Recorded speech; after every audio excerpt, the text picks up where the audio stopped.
I'm going to go ahead and tell the story of how we got our culture really kicked into high gear with innovation. First, for the staff, our director, Ralph Summel, defined innovation as being different from invention. A lot of people were thinking it was one and the same. Inventions, whether it's ours or somebody else's, may be used to create an innovation. But an innovation is a new capability delivered and deemed useful to the user community. And as we've talked about, innovations that are game changers, such as satellite based navigation, Ralph called defining innovations, and we sought those. Second, Ralph conveyed that everyone can be an innovative person, regardless of experience and work assignment.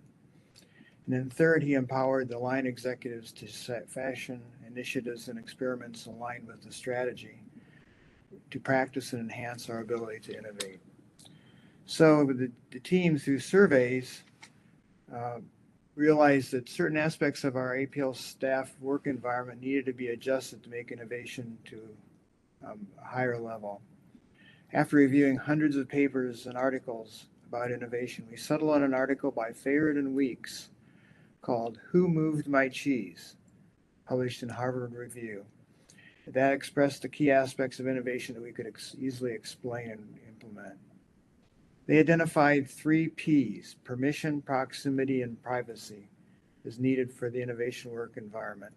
Our staff often did not feel permission to explore ideas, so we had a lot of rules and regulations. We greatly reduced the number of constraining rules and policies, and we celebrated that. So, for example, our director, Ralph Semmel, announced the end of the rule that no frisbees can be played on the central lawn. And we all proceeded to go out and play frisbee.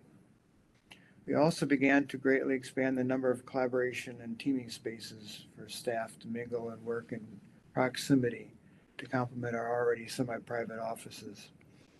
Over time, we realized that there's really a fourth and a fifth P: perspective and performance.